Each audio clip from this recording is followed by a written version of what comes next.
नमस्कार विद्यार्थी मित्रांनो, आज आपण विषय नागरिकशास्त्र पाठ दुसरा समाजातील विविधता या पाठाचा अभ्यास करणार आहोत.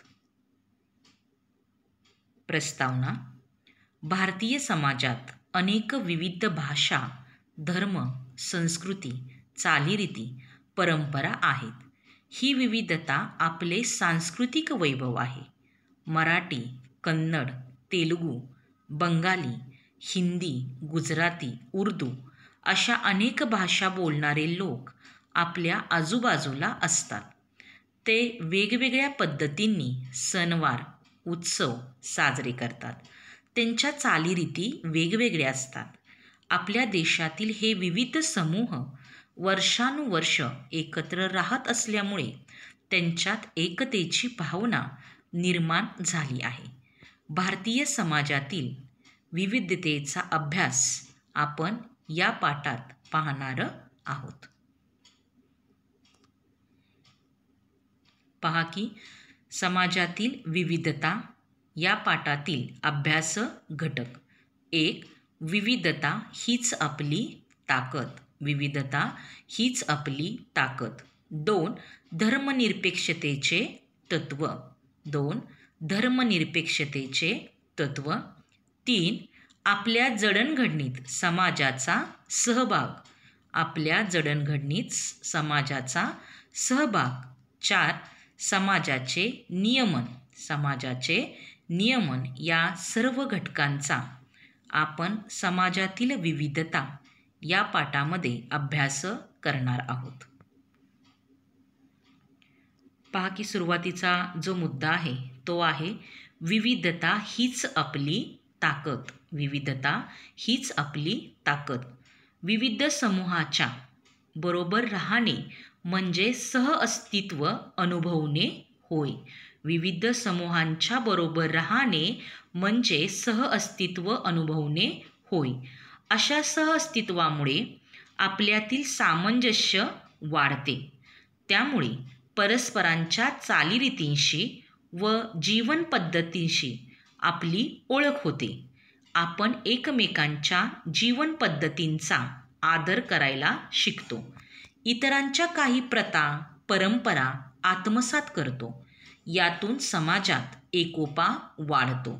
सामाजिक एकोप्यामुळे आपण अनेक नैसर्गिक व सामाजिक आपत्तींचा सामना करू शकतो.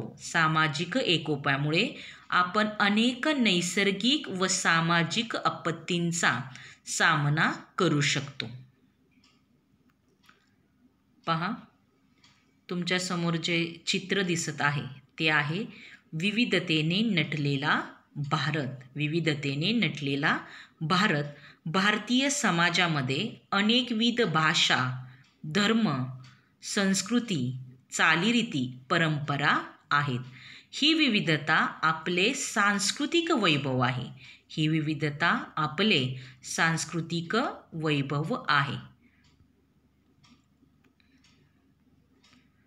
पहा की आता ही जी विविधता आहे ती कोणत्या कोणत्या प्रकारामध्ये मोडते तर पहा जीवन पद्धती म्हणजेच आपला आहार. प्रत्येक प्रदेशाचा आहार काय आहे तर वेगवेगळा आहे. त्यानंतर पहा की भारतामध्ये विविध भाषा बोलल्या जातात. त्यामध्ये मराठी, कन्नड, तेलुगू, बंगाली, हिंदी, गुजराती, उर्दू अशा अनेक भाषा बोलणारे लोक आपल्या आजूबाजूला असतात.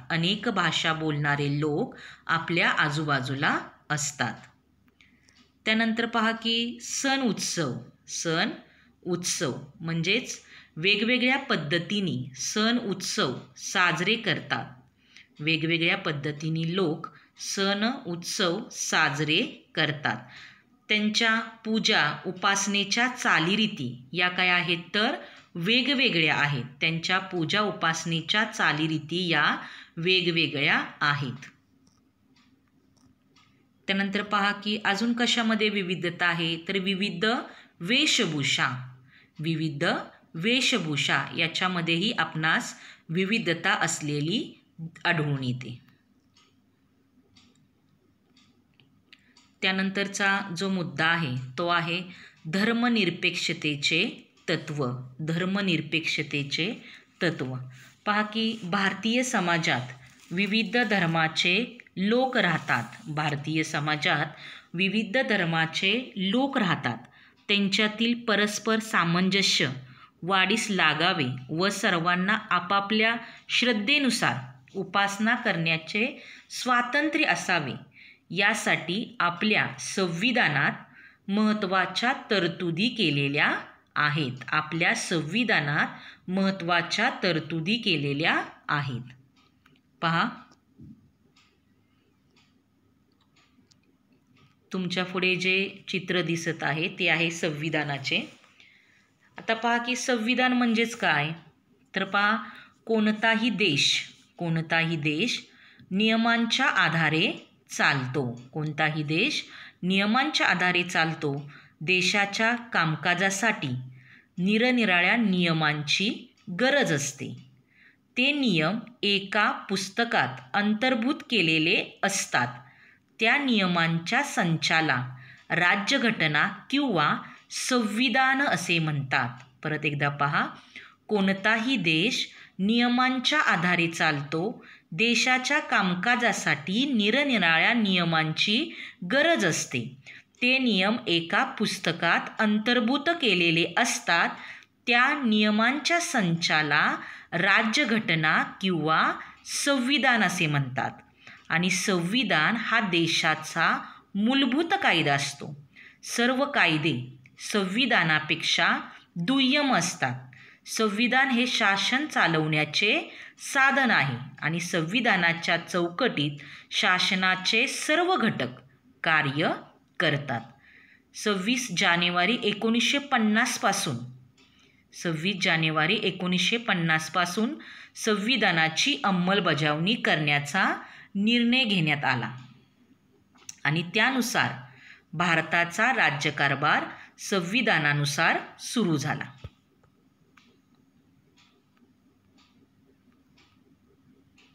पहा की भारत हे जगातील एक महत्त्वाचे धर्मनिरपेक्ष राष्ट्र आहे. भारत हे जगातील एक महत्त्वाचे धर्मनिरपेक्ष राष्ट्र आहे. आपल्या देशात भाषिक आणि धार्मिक विविधता मोठ्या प्रमाणावर आहे. आपल्या भारत देशात भाषिक आणि धार्मिक विविधता मोठ्या प्रमाणावर आहे. ही विविधता निकोपपणे जपण्यासाठी आपण धर्मनिरपेक्षतेचे तत्व स्वीकारलेले आहे. आपण धर्मनिरपेक्षतेचे तत्व स्वीकारलेले आहे. म्हणजेच आपल्या देशात भारत देशामध्ये राज्यसंस्थेने कोणत्याही एका धर्माचा पुरस्कार केलेला नाही. कोणत्याही एका धर्माचा पुरस्कार केलेला नाही. पाहत आहे जे आहे विविधता निकोपपणे जपण्यासाठी आपण धर्मनिरपेक्षतेचे तत्व स्वीकारलेले आहे. त्यानुसार आपल्या देशात राज्यसंस्थेने कोणत्याही एका धर्माचा पुरस्कार केलेला नाही. आपल्या देशात राज्यसंस्थेने कोणत्याही एका धर्माचा पुरस्कार केलेला नाही. 2.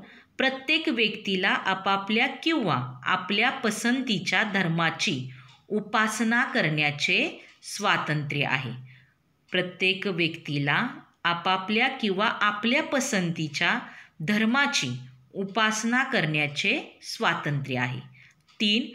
धर्माच्या आधारे व्यक्तिमध्ये भेदभाव करता येत नाही. सर्व धर्माच्या लोकांना राज्यसंस्थेकडून समान वागणूक दिली जाते. राज्यसंस्थेकडून समान वागणूक दिली जाते. तसेच 4. शिक्षण, रोजगार, सरकारी नोकऱ्यांच्या संधी सर्वांना उपलब्ध करून दिल्या जातात. त्यात धर्माच्या आधारे भेदभाव केला जात नाही. शिक्षण, रोजगार, सरकारी नोकरीच्या संधी सर्वांना उपलब्ध करून दिल्या जातात. त्यात धर्माच्या आधारे भेदभाव केला जात नाही. तसेच पहा 5. धार्मिक व भाषिक अल्पसंख्याकांचे संरक्षण करण्यासाठी संविधानात विशेष तरतुदी केलेल्या आहेत. अल्पसंख्याकांना आपापली भाषिक आणि सांस्कृतिक ओळख जोपासण्याचे स्वातंत्र्य आहे. शिक्षणाद्वारे आपापल्या समाजाचा विकास करण्याचे स्वातंत्र्यही त्यांना दिलेले आहे. आणि 6. धर्मनिरपेक्षतेच्या तत्वामुळे भारतीय समाजात धार्मिक सामंजस्य टिकून राहिले आहे. धार्मिक सामंजस्य कशामुळे टिकून राहिलेले आहे तर धर्मनिरपेक्षतेच्या तत्वामुळे भारतीय समाजात धार्मिक सामंजस्य टिकून राहिलेले आहे. पहा हे समोर तुम्हाला चित्र जे दिसत आहे ते आहे धर्मनिरपेक्षतेचे. म्हणजेच भारत हे जगातील एक महत्त्वाचे धर्मनिरपेक्ष राष्ट्र आहे. आपल्या देशात भाषिक आणि धार्मिक विविधता मोठ्या प्रमाणावर आढळते. ही विविधता निकोपपणे जपण्यासाठी आपण धर्मनिरपेक्षतेचे तत्त्व स्वीकारलेले आहे. म्हणजेच आपल्या देशात राज्यसंस्थेने कोणत्याही एका धर्माचा पुरस्कार केलेला नाही. आपल्या देशात राज्यसंस्थेने कोणत्याही एका धर्माचा पुरस्कार केलेला नाही. पहा त्यानंतरचा जो मुद्दा आहे तो आहे आपल्या जडणघडणीत समाजाचा सहभाग. आपल्या जडणघडणीत समाजाचा सहभाग म्हणजेच काय तर समाजात राहून आपण काय शिकतो, कोणते गुण आत्मसात करतो, आपल्या जडणघडणीत समाज कशी मदत करतो हे आपण समजावून घेऊया. त्याच्यामध्ये पहा की सहकार्य कोणताही समाज व्यक्ती आणि समूहातील परस्पर सहकार्यांवर आधारलेला आहे. कोणताही समाज व्यक्ती आणि समूहातील परस्पर सहकार्यावर आधारलेला असतो. त्याचबरोबर व्यक्तींमध्ये सहकार्य असल्याशिवाय समाज अस्तित्वात राहू शकत नाही. व्यक्तींमध्ये सहकार्य असल्याशिवाय समाज अस्तित्वात राहू शकत नाही. तसेच परस्परांच्या अडचणी व प्रश्न सोडवण्यासाठी परस्परांना मदत करणे व देवाणघेवाण करणे म्हणजेच काय तर सहकार्य होय. सहकार्य म्हणजे काय? परस्परांच्या अडचणी व प्रश्न सोडवण्यासाठी परस्परांना मदत करणे व देवाणघेवाण करणे म्हणजेच काय तर सहकार्य होय. आपल्या घरातील व्यक्तींमध्ये अशी वृत्ती नसेल तर जसे आपले कुटुंब टिकू शकत नाही तसेच काय आहे तर समाजाचे आहे. म्हणूनच समाजामध्ये कोणताही समाज व्यक्ती आणि समूहातील परस्पर सहकार्यावर आधारलेला आहे. म्हणजेच काय विद्यार्थी मित्रांनो, तुमच्यासमोर जे चित्र दिसत आहे ते आहे परस्परावलंबन. परस्परावलंबन म्हणजेच काय तर कोणताही समाज व्यक्ती आणि समूहातील परस्पर सहकार्यावर आधारलेला असतो. व्यक्तींमध्ये सहकार्य असल्याशिवाय समाज अस्तित्वात राहू शकत नाही. तसेच सहकार्यामुळे समाजातील परस्परावलंबन अधिक निकोप होते. सहकार्यामुळे समाजातील परस्परावलंबन अधिक निकोप होते. समाजातील सर्वांना सामावून घेता येते. सर्व घटकांना बरोबर घेऊन जाण्याची ती एक प्रक्रिया आहे. सर्व घटकांना बरोबर घेऊन जाण्याची ती एक काय आहे तर प्रक्रिया आहे.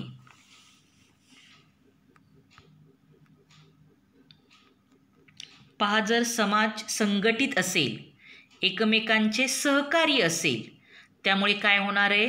परस्परावलंबन अधिक निकोप होणार आहे. आणि त्यामुळे हे काय संदेश देतं तर एकत्रित व्हा आणि आनंदी राहा. तुमच्यासमोर जे चित्र दिसत आहे ते आपल्याला काय संदेश देत आहे तर एकत्रित व्हा आणि आनंदी राहा, म्हणजेच सहकार्य, म्हणजेच काय तर सहकार्य, परस्परावलंबन.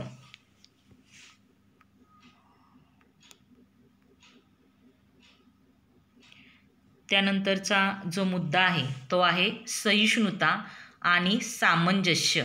सहिष्णुता आणि सामंजस्य. पहा की सहिष्णुता म्हणजे काय तर सहिष्णुता म्हणजे सहनशीलता.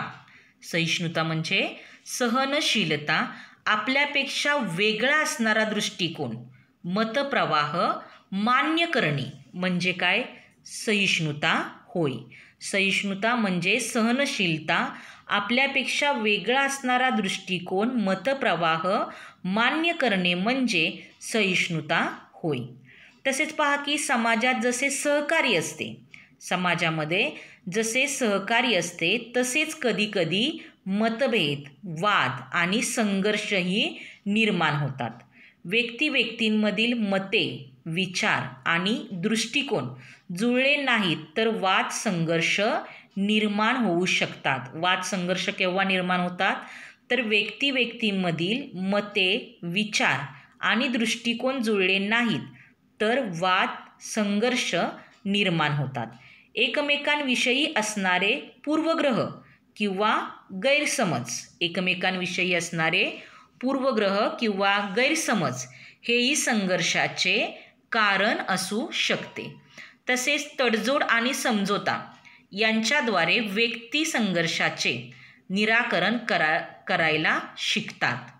म्हणजे संघर्षातून उपाययोजना काय आहे तर तडजोड आणि समझोता याद्वारे व्यक्ती संघर्षाचे निराकरण करायला शिकतात. म्हणजेच काय तर एकमेकांना समजून घेतले आणि सहिष्णु वृत्ती दाखवली तर संघर्ष मिटू शकतात. एकमेकांना समजून घेतले आणि सहिष्णु वृत्ती दाखवली तर संघर्ष मिटू शकतात. म्हणजेच काय तर सहिष्णुता म्हणजे काय तर सहिष्णुता म्हणजे सहनशीलता, आपल्यापेक्षा वेगळा असणारा दृष्टिकोन, मतप्रवाह मान्य करणे म्हणजे काय तर सहिष्णुता होय. पहा की सामंजस्यातून नकळतपणे आपण अनेक नवीन गोष्टी शिकतो. सामंजस्यातून नकळत आपण नवीन गोष्टी शिकतो, नवा विचार आत्मसात करतो. आपले सामाजिक जीवन अधिक समृद्ध बनायला त्याची मदत होते. कशामुळे मदत होणार आहे तर अनेक नवीन गोष्टी शिकतो, नवा विचार आपण आत्मसात करतो. यामुळे आपले सामाजिक जीवन अधिक समृद्ध बनायला त्याची मदत होते आणि आपल्यातील सहिष्णुता वाढते. सामाजिक स्वास्थ्य आणि शांतता टिकवण्यासाठी ही एक सोपी पद्धत आहे. शिकण्याची संधी समाजामुळे मिळते. म्हणजेच काय तर सामंजस्यपणा किंवा सामाजिक स्वास्थ्य आणि शांतता टिकवण्यासाठी सामंजस्यपणा काय आहे तर गरजेचा आहे. सामाजिक स्वास्थ्य आणि शांतता टिकवण्यासाठी सामंजस्यपणा ही एक सोपी पद्धत आहे.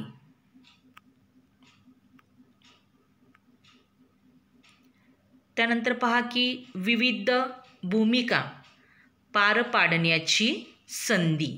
विविध भूमिका पार पाडण्याची संधी.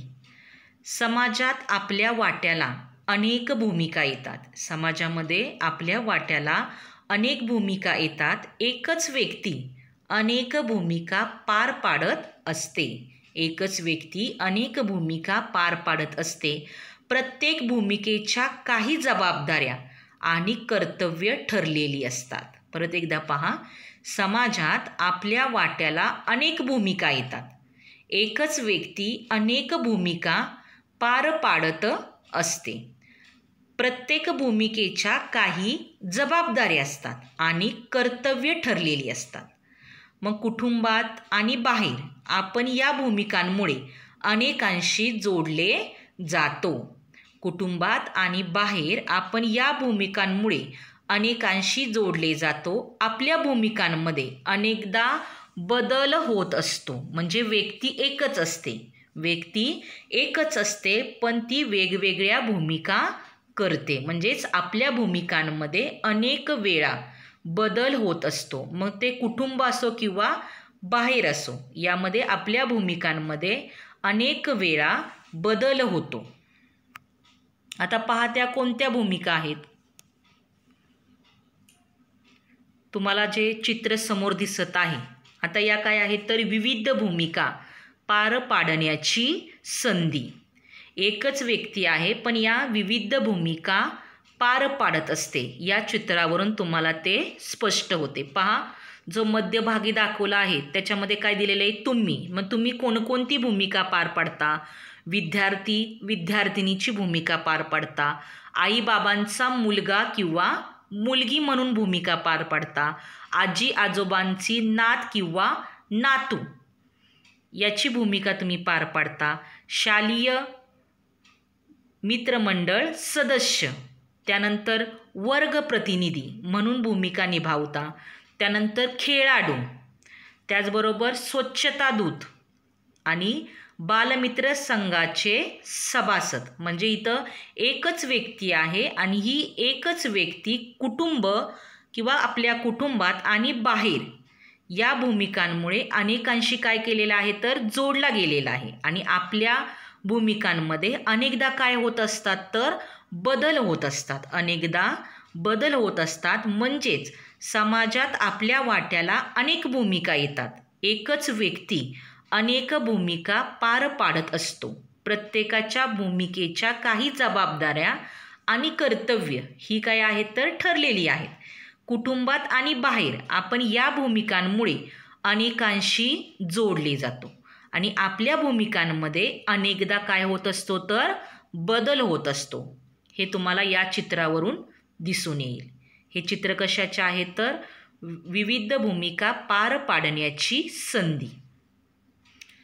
म्हणजेच समाजात आपल्या वाट्याला अनेक भूमिका येतात. एकच व्यक्ती असते आणि भूमिका पार पाडायच्या असतात. म्हणजे एकाच व्यक्तीला अनेक भूमिका पार पाडायच्या असतात. पहा, त्यानंतरचा जो मुद्दा आहे तो आहे समाजाचे नियमन. समाजाचे नियमन. समाजाचे व्यवहार सुरळीतपणे चालावेत म्हणून काही नियमांची आवश्यकता असते. समाजाचे व्यवहार सुरळीतपणे चालावेत म्हणून काही नियमांची आवश्यकता असते. आत्ताच आपण एक उदाहरण पाहिलं की कोणताही देश नियमांच्या आधारे चालतो. कोणताही देश नियमांच्या आधारे चालतो आणि देशाच्या कामकाजासाठी निरनिराळ्या नियमांची गरज असते. ते नियम एका पुस्तकात अंतर्भूत केलेले असतात. त्या नियमांच्या संचाला आपण काय म्हटलं गेलेलं आहे तर राज्यघटना किंवा संविधान. त्याचप्रमाणे समाजालाही काही नियम असतात. मग समाजाचे व्यवहार सुरळीतपणे चालावेत म्हणून काही नियमांची आवश्यकता असते. पूर्वी समाजाचे नियम बहुतांशी रूढी परंपरा यांच्याद्वारे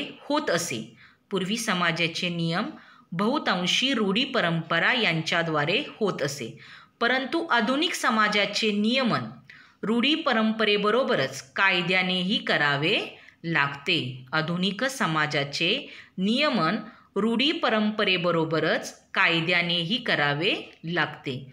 रूढी, परंपरा, संकेत इत्यादींपेक्षा कायद्याचे स्वरूप वेगळे असते. रूढी, परंपरा, संकेत इत्यादींपेक्षा कायद्याचे स्वरूप काय आहे तर कायद्याचे स्वरूप वेगळे आहे.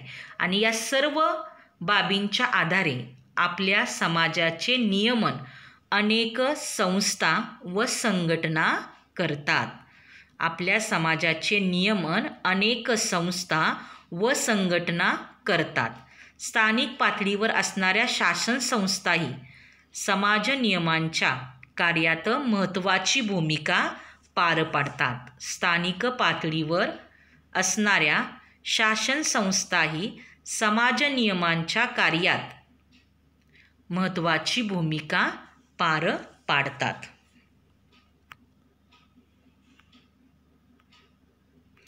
पहा, म्हणजेच आपण या पाठामध्ये काय शिकलेलो आहोत, तर समाजामध्ये विविधता आहे.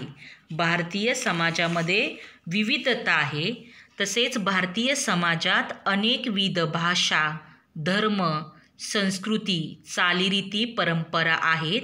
ही विविधता आपले सांस्कृतिक वैभव आहे. तसेच मराठी, कन्नड, तेलुगू, बंगाली, हिंदी, गुजराती, उर्दू अशा अनेक भाषा बोलणारे लोक आपल्या आजूबाजूला असतात.